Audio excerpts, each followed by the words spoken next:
creator Claudine Francois and the founder of In Good Clean Taste. I am dedicated to helping women entrepreneurs design a healthy lifestyle by incorporating healthy, delicious tools, tips, and resources that empower their inner and outer game. Every episode, my featured guest and I share our healthy, delicious lifestyle journey on my globally recognized show, Healthy, Delicious Lifestyle with Claudine. Hello and welcome. Thank you so much for being here on Healthy, Delicious Lifestyle with Claudine. I am content creator and functional medicine practitioner, Claudine Francois. And if your health is suffering and you've run all the tests only to be told everything's normal, I would like to be of service. Women are getting incredible insights out of the complimentary sessions I'm offering for a limited time to decode those lab results and show you what you can do to take action. So get the link in the scroll or I will put the comments below. Now, let's get to today's show. Today's show is how to calm your mind with food with nutritional psychiatrist and chef, Dr. Uma Naidoo. I am so excited to bring up today's guest. I have been following her for a while and she is absolutely incredible. I'm going to bring her up from the green room in just a moment, but let me tell you a little bit about her first. Michelin-starred chef David Bouley described Dr. Uma Naidoo as the world's first triple threat in the food and medicine space. She is a Harvard-trained psychiatrist, a professional chef graduating with her culinary school's most coveted award, and a trained nutrition specialist. Have you ever heard those three things together? I'm guessing you have not. Her nexus of interest have found their niche in nutritional psychiatry. Dr. Naidoo founded and directs the very first hospital-based nutritional psychiatry service in the United States, y'all.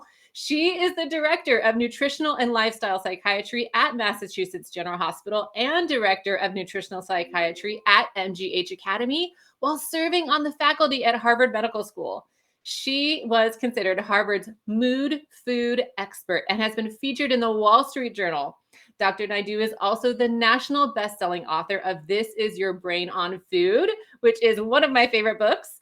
And in this book, she shows the cutting-edge science explaining the ways in which food contributes to our mental health and how a diet can help treat and prevent a wide range of psychological and cognitive health issues from ADHD to anxiety, depression, OCD, and so many more. Dr. Naidoo, I am going to bring you up so you can show all these amazing people or help these people understand all this amazing information that you have. Welcome. Thank you so much, Claudine. It's really lovely to be here. Oh my goodness. I'm absolutely thrilled to have you here. And I'm going to start. I know we have so many great things to cover, so I always want to get right to it. And I'm going to start with the first question I ask all of my guests, which is, what does a healthy, delicious lifestyle mean to you? So, Claudine, a healthy, delicious lifestyle to me means really prioritizing your overall health and wellness by adding in foods and nutrients into your diet that support your mental and your physical health. You see, I feel people tend to focus on their physical health, not realizing that food impacts their mental health. So, that integration is so important. Oh, I absolutely love that. And I'm wondering if I could just ask you a question about that, because in working with clients myself, I find that oftentimes we don't prioritize our wellness. Do you often see in your patients, they come to you and they have a cascade of issues, and do you have to spend time helping them understand how important it is to prioritize their wealth from the inside out? I think that's a great point. Many people assume that self-care is selfish. So I think helping people understand that taking care of themselves is actually so vital to their physical and mental health. So I see this a lot. I see it in my practice every day. So good. And I have to say that the information in your first book, This Is Your Brain on Food, it meant absolutely so much to me, not only because of the family history that I have with some of these mental illnesses, because the tagline of this book is an indispensable guide to the surprising foods that fight, and it lists depression, PTSD, ADHD, anxiety, OCD, and the ones that meant the most to me, Parkinson's, Alzheimer's, ADD. I mean, There's so much goodness here. You've brought so much into the world. I don't even know how long it took you to write this book because you have jam-packed it. It is definitely meant to be a guide, and thank you for that positive feedback. It really means a lot to me. But that's it exactly, Claudine. It's meant to be, even an entire family can use the book. It could be a friend, a family member, someone at the office that is suffering with something. But it really comes together and helps break down the science behind this very important newer area in psychiatry. There's a lot of evidence behind what we're doing now. And I think it's about people being able to be open to trying these changes using food as one of the many tools in their toolkit. And that I think is what is so groundbreaking about your work is you have the medical knowledge. You understand how each of these diseases is working in the brain, Yes, how it's yes. affecting different parts of the body. And I love how you bring up the gut brain connection. That is like I get chills when I talk about it because I just get so excited. So let's get One to of one my of your favorite first topics. yes. So let's get to one of your first tips, which is incorporate anxiety busting foods into your diet. And we might need to start with why is anxiety happening so much more now? I don't know how much time you want to spend there, but Well, and this in itself could take an hour, but yeah. here's where I think we're at. Uh, Before COVID, many people don't realize or didn't know that anxiety was always the most common mental health condition in the United States. Mm, Um, and that has continued and, in fact, increased after COVID. And what I was seeing throughout COVID in my practice was just anxiety, even in people who hadn't suffered with this disorder before, who hadn't been that worried, hadn't felt stress in this way. So it really, for me, made sense to address it now. Felt like the most important time to do it. And so just starting to incorporate simple things like high fiber foods. These foods break down more slowly in your body, they stabilize your blood sugar, they don't cause these glucose or these spikes. Even simple tips like that, and adding, say, fermented foods to your diet, a great tip because that in itself, these foods have been shown in research to fend off inflammation in the gut. These are just a couple of things to even start with to see what you can do to help really calm your mind with food. I love that. And can we talk about ashwagandha? Because that's one of my favorites. Yes, yes. So, ashwagandha is really something that's been used in Ayurvedic medicine for centuries. But what I uncovered and found was that it is something that people can use if they're looking for natural ways to feel less anxious. It tends to be bitter, so usually it is in the form of a supplement, but there are different formulations on the market that people can try. And I think we need to be able to lean into more solutions beyond just the pharmacy that is usually based out of a prescription pad. I think that that's why I want to be able to expand options for people so they can try more things to feel less anxious, but also improve their mood. I love that. And I find with the clients that I work with, I work primarily with women in their 40s and beyond. The Yeah. ashwagandha is really helpful for them when they're in their luteal phase, when they're least able to Mm. handle a lot of stress. So they'll have it in a tea or they'll have it in a protein shake or something just to help them just sort of prepare their, or how do you say, it's kind of like Gatorade for your stress response, which just kind of helps you get through things a little bit better.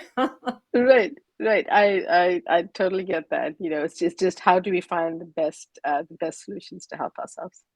I love that. And I want to bring up your book, your new one that is coming out this week. I cannot wait to get my hands on Thank it. you. Calm Your Mind with Food. I'm so excited to to read this and check out all the goodness. But the tips you're giving today are like a little teaser. So anyone who was interested in what we're talking about today, there's going to be so much more in this book. And one of those next tips is enlist the power of the vagus nerve, nutrition and lifestyle to help anxiety. What's the vagus nerve? How can Mhm. those things help our anxiety? So, it's really interesting because the vagus nerve actually connects the gut and brain anatomically.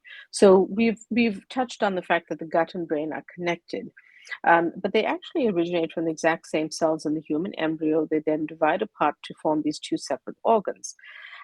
Once they form these two organs, they remain anatomically connected by a nerve called the wandering nerve, which is the vagus nerve. And we know that, in our bodies and related to nutritional psychiatry, that the vagus nerve allows for two-way text messaging between the brain and gut and brain. And these are usually chemical messages, so often the neurotransmitters are communicating between these two organs. There are also ways to actually activate our vagus nerve to help calm our minds. Taking a cold shower, gargling with water, laughing even when something doesn't feel funny, chewing your food more thoroughly, just little things that we wouldn't really associate with this specific nerve, but ways that we've learned through research that can actually be helpful to calming ourselves and to utilizing things like the power of the vagus nerve. So good. And then nutrition and lifestyle. We've been talking a lot about some of the nutritional aspects. We talked about ashwagandha. We've talked about some of the other nutrients, fiber, probiotics. Mhm. Are there specific lifestyle tips or tools that people can use to help with anxiety when they're feeling anxious? So I like people in the times when they're not feeling anxious to at least learn a breath work technique. It can be a breathing exercise. You might be able to find something on box breathing on YouTube, but learn it when you have some downtime, when you kind of, not necessarily in the midst of feeling that anxious, because learning that type of thing can help you when you have those anxiety attacks. So learning a breathwork exercise, having an exercise or an activity that you enjoy that kind of almost gets you active and gets those endorphins racing and rushing into your body, making you feel better. Because many people will report if they get on the treadmill and almost get super active, it can really offset that anxiety and make them feel better. And I always like to suggest that people spend time outdoors. So 10 minutes in outdoor time in daylight before you apply sunscreen or sunblock really helps the vitamin D in your body. You get about 80% of your vitamin D that way. And we know that that anxiety can be helped by our vitamin D levels. So these are just things that we can be doing in our everyday. We want to be exercising anyway. We want to spend some time in fresh air and outdoors. We want to have a breath work exercise we're using. So it's really about taking those lifestyle tips and making them part of our routine as we try to calm our mind over time. Oh, that's such a good reminder because I think about, when I go on my morning walks, it's kind of a Yeah, triple threat, right? Right? It's the you're hitting the sunlight. Well, because I live in California, so yeah, it's pretty much always sunny. So you're here, you're hitting the sunlight, you're getting the exercise, you're getting out in nature. And also when you are doing physical activity, it forces you to breathe better, right? It's forcing you to have those long, deep breaths in and out, which I should do it now it since I'm really talking does. so much. That's right. It really does. It's true. When we start to make the connection, we know our body feels differently. I love that. Now, this is one I think the audience is really going to appreciate. It says that your tip is many women who may not have had anxiety earlier in life Yeah. do experience anxiety at perimenopause and Hmm. beyond. And we should probably Hmm. say there's two phases of perimenopause, right? There's phase one, which starts at age 35, which most women don't think about. And then there's Mm. phase two that starts at 45. So most of us are probably in perimenopause. And so why are we feeling more anxious? For one thing, as a woman, our body goes through so many changes depending on what's going on. But with the perimenopause and menopause phases, one of the things it goes back to is that gut-brain connection. You see, the healthy gut also does things like helps to work on vitamin levels in our body. It helps with hormones. It helps with sleep and circadian rhythm, which is our internal body clock. So when we think about it that way, we realize that when our body is in flux with hormonal changes going on and approaching menopause in that phase, that's going to offset the balance in the gut as well. And Mm. sometimes when we're feeling that way, we are craving foods that may not be the healthiest options for us. Those may drive inflammation. The tendency is to reach out for foods to comfort ourselves, but unfortunately, those foods are very often discomfort for the brain. So I do see a lot of this in my practice around this age group, and I think it's about trying to step back and help us reset in a way and using lifestyle factors to reset. I mean, you may need to see a doctor for medications, other forms of therapy, because depending on what you're going through, that could be important to address as well. But from a lifestyle perspective, take the power into your own hands and do some things that can help you there too. Ah, take the power into your own hands. I don't think you understand how powerful that statement is, or maybe you do. I understand how powerful that statement I is. appreciate you. I appreciate you underlining it. Yes, because I find that a lot of the women that I work with, they have spent so much time thinking about other people, about the kids, Yes, about the husband, about their employees. right. They put They the think of themselves last. They think of yeah, themselves if last. they are Yeah, on the list, they are on the bottom of at the list. all. Yeah, Mhm. correct. And I feel like when we hit 40, it's almost like our body says it's kind of like a lot of us, when we hit 40, we're not willing to put up with the things maybe that we were willing to put Mhm, up when mhm, we were younger, mhm, and I mhm. feel like the body does that too. The body says, "You know what? It's about time you figured this out because I'm tired of compensating for you." That's a great way to put it. I love that analogy. But it's so true. We go through different phases, and as we mature in different ways, so does our body. Our body's also changing along with it. But that's where food can be so very powerful because we can make choices really at every bite, at every meal. And it's not about perfection. It's really about this being a marathon, not a sprint, about moving from, maybe we've picked up an unhealthy habit during the pandemic. It's about trying to adjust that to healthier food that's also delicious. So good. And I will say that I feel like, and tell me if I'm wrong, this is the stage of life where we need to be even more vigilant about what foods are good for us, what Yeah. foods we might want to avoid that aren't great for us. And actually, in the end Yes. of each of these chapters, I love that you did this at the end of each chapter. You Mhm, gave a synopsis of these are the best foods for this condition, and these are the foods you might want to consider taking out because they're not helping this condition. yeah. And I don't know if I'm using the right word for condition. Um, I know what you mean. It's so, for example, for mood disorders, these are the foods you really want to lean into, and these are the foods you want to step back from. And that is meant to give people almost a screenshot of these are things I can do right now to start my journey to improving my mood or helping lower my anxiety or really helping my focus, whatever the condition might be. And it may not be popular to talk about, but one of the chapters that I love the most was the chapter where you mentioned libido and Yeah. how we can support our bodies so that we don't lose, that joyful experience that we want to have in our adulthood, right? I correct. And actually, surprisingly, it's one of the chapters I always get asked about. I think that it's naturally something that we care about and are curious about. And the fact that food can play a role is not something that we realize all the time. I think people are aware of it, but not something we necessarily spend time thinking about. Well, and I follow you on Instagram. I love the videos that you do. And I will say that you give so many great nuggets in your Instagram feed. So hopefully I'll link to your Instagram later Thank below. you. Because, sometimes someone may not feel like they have time to sit down and read a whole book. I will Mhm. say I have not only the book that I've highlighted to the extreme, but I also listen to it on audiobook because it's great when you're running around town or even Right, if you're true. on a trip Right. to absorb the information, to at least get it, because there's so much in there that I think all of us can benefit from.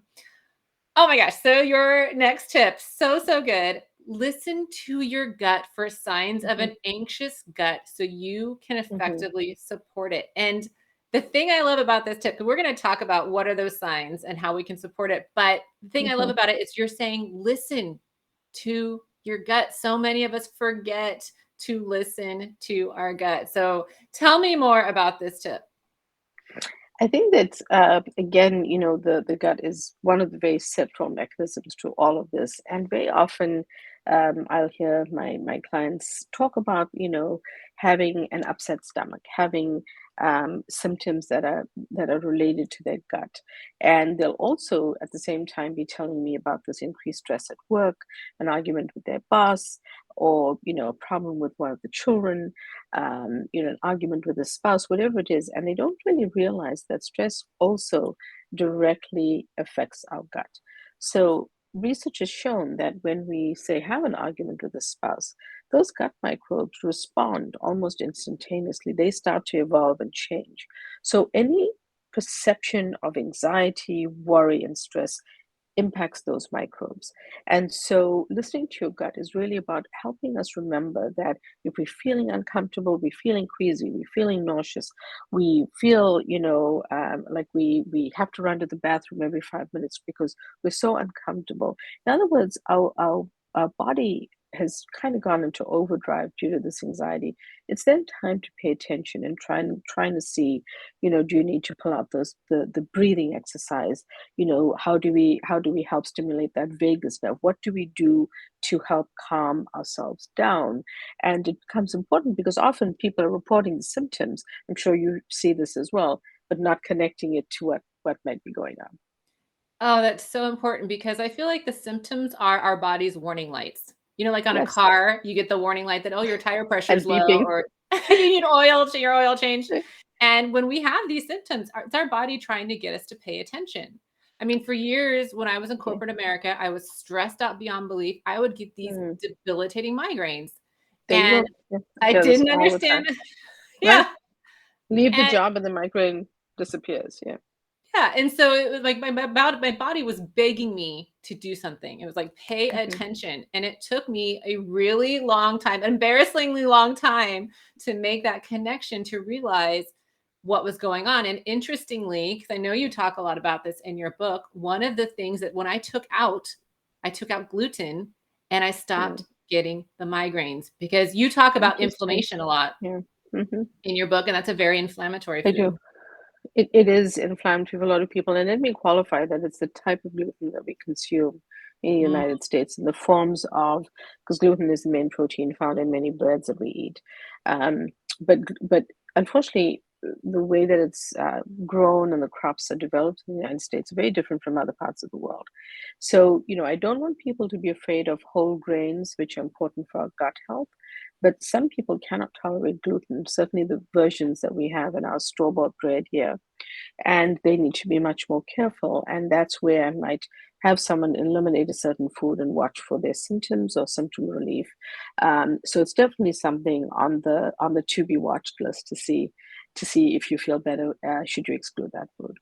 Yes, and you do make a differentiation between celiac and non-celiac gluten sensitivity, which is Correct. really key. And those of us who have been under chronic stress can develop leaky gut, which is a whole nother conversation, at which point the Correct. Yeah. gluten might be exacerbating. So there's so much. That that's right. That's right. That's very important to understand. Yeah. So people, if you want to know more, read the book. It's so or listen to it on audiobook because it's available both ways. And I actually really love the woman who read the audiobook. Of course, the Mm, intro was by mhm. you, but I loved the woman who Yes. read it. So Yes. I do want to underscore one other thing that you mentioned when you talked about listening to your gut and the impact that stress can have. And I will say I had a client who she was going through a divorce. She was changing her job. Mm, And she had just gotten her doctorate and she was so stressed out and she couldn't figure out why everything she ate was going right through her. Like she could not, things right. that she would Couldn't, normally right. love Hmm. and was not connecting it to the stress. How do you help your clients when they are just not quite making that connection? Is there anything that you do specifically other than just giving them the facts that can help really make that connection Mm. for them so they can make the changes that they need? Sometimes it's experiential. So sometimes, as they're relating the story, it's about connecting the dots for them, Mm. or asking questions that help them connect the dots, which is my preferred way. But at the same time, sometimes it's breaking down the background science for them so that they then start to understand this is what's going on. And the moment they understand that, they also then understand the action step that needs to be taken. And I think that's very powerful. Oh, science is speaking my language. I love it. So, so good. Well, I know that we could spend hours and hours on this, and I'm just absolutely thrilled to get some of your very valuable time because, as we Thank mentioned at the you. beginning, you do a lot of things. You wear a lot of hats. So I am so grateful for you for showing up today. And please let everyone know. I'm going to put the link here for your book, and that will also be in your new book that's coming out this week. That will also be in the show notes. Thank But you. please, for anyone who wants to follow you, what is the best way? The best way to follow me is to look at my website, umanaidoomd.com, sign up for my weekly newsletter, and also follow me on social media. And my handle is at DRUMANAIDOO, which is at Dr. Uma Naidoo.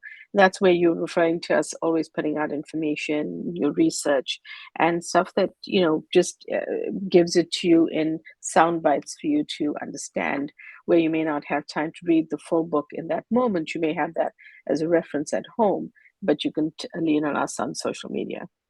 Yes, and you give great tips about easy food prep things. So for people who want to Yep. incorporate some of these tips, even if they've read the book or if they haven't, they want to incorporate some of these easy tips into their lives. You have these great resources right there on social media. So it makes it super fun and easy. So thank you so much for doing the work you do. Thank you, Claudine. Thanks so much for inviting me and for supporting my book. I'm excited to share it with all of you. I cannot wait. All right, I'm going to drop you in the green room, hang out, grab a mocktail. I'll be right back. Oh my goodness. Was that not absolutely amazing? I'm so excited that you got to experience Dr. Uma Naidoo. As she mentioned, we will be putting the links to her website and to her Instagram feed in the show notes. So thank you so much for joining me today. And I want to remind you, how are you going to create a healthy, delicious lifestyle for yourself today? Because you are important. And until then, join me for another episode of Healthy, Delicious Lifestyle with Claudine next Monday at 9 a.m. Pacific or 11 a.m. Central, and have a healthy, delicious lifestyle.